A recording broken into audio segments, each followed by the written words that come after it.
नमस्कार, स्वागत आहे पुन्हा एकदा माझ्या चॅनलमध्ये. आणि लहान मुलांना आवडेल आणि मकर संक्रांती स्पेशल असे आज आपण लाडू बनवणार आहोत. मकर संक्रांती म्हटलं की आपण तिळाचे लाडू तर बनवतो, पण त्याचबरोबर अजून वेगवेगळ्या प्रकारचे शेंगदाण्याचे, त्यानंतर फुटाण्याचे आणि मुरमुऱ्याचे असे लाडू बनवले जातात. भरपूर प्रकारचे लाडू. तर इथे मी बनवणार आहे चुरमुऱ्याचे लाडू, किंवा खूप जण इथे मुरमुरे पण म्हणतात. तर लहान मुलांना पण खायला होतं आणि संक्रांतीच्या स्पेशल निमित्ताने म्हणून आपण इथे चुरमुऱ्याचे लाडू आज मी बनवणार आहे. तर अगदी सोप्या पद्धतीने बनतात हे. आता इथे मी गूळ घेतलेला आहे. आता प्रमाण तुम्ही तुमच्यानुसार घ्या, तुम्हाला किती लाडू बनवायचा आहे. इथे मी अर्धा किलो मुरमुरे येते, त्याला पाव किलो मी गूळ वापरलेला आहे.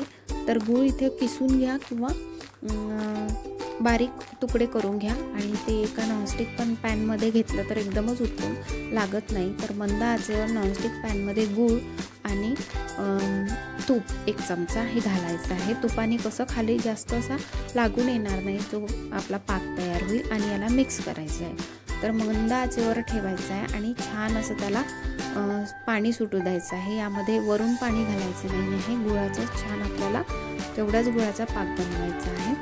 तर इथे पहा छान असा पाक मी बनवून घेते.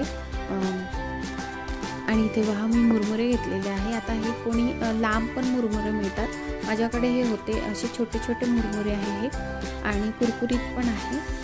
तर या मुरमुऱ्यांना भाजायची वगैरे काही गरज नसते, फक्त आपल्याला पाक करायचा आहे. या पाकामध्ये पण पाणी टाकायचं नाही आहे. जेवढा गूळ वितळणार तेवढाच तो पाक बनणार आहे आणि तोच तसाच पाक हवा आहे. इथे पाक एकदम रेडी आहे, गूळ वितळलेला आहे. आता त्यामध्ये हे मुरमुरे जे आहे हे लागले टाकायचे, एकदम टाकायचे नाही.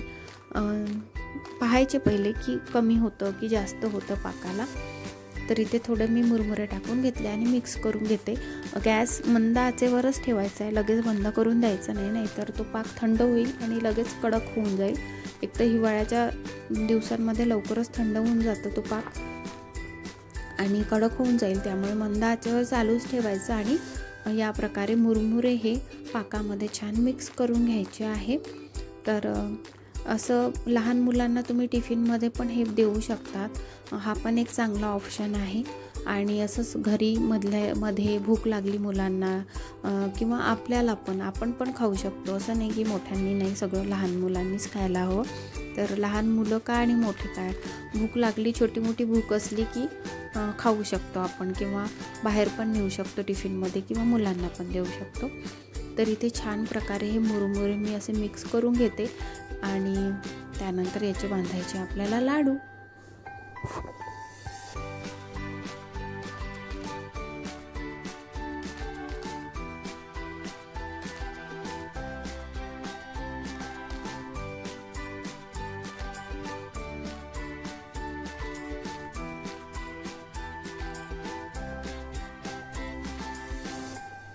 तर इथे मिक्स करून झालेले आहे मुरमुरे पाकामध्ये.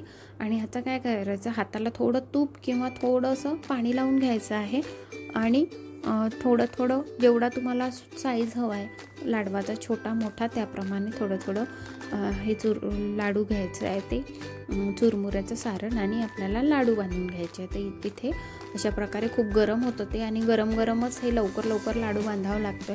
जर ते थंड झालं तर लाडू पण बांधणार नाही आणि ते तसंच कडक होईल. त्यामुळे गरम असतानाच हे करायचं. आणि एकदा मिक्स झालं की ते बंद करून द्यायचं आहे गॅस. आणि मी तर गॅसवरच ठेवून बंद करून दिला आणि त्यावरच ठेवून, म्हणजे गरम राहील त्या शेगडीमुळे. असं छान असे लाडू करून घेतलेले आहे. तुम्ही बघा, आता मी सर्व असे लाडू बनवून घेते. आणि मध्ये याला काय करायचं आहे, पाकाला मिक्स करायचं आहे, कारण पाक खाली राहून जातो आणि कोरडे होतात. त्यामुळे त्याला मिक्स करत जायचं आणि लाडू बांधत जायचे. तर चला, मी सर्व लाडू असे बांधून घेते आता इथे.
तर इथे सर्व लाडू आता मी बांधून घेते आणि अशा प्रकारे ही मुरमुऱ्यांची रेसिपी तुम्हाला कशी वाटली आणि लाडू एकदम झटपट होतात हे नक्की तुम्ही संक्रांतीला करून पहा। तर चला मग भेटूया नेक्स्ट व्हिडिओमध्ये छान छान अशा रेसिपीजसोबत। तोपर्यंत पाहत राहा इझी कुकिंग विथ सुप्रिया।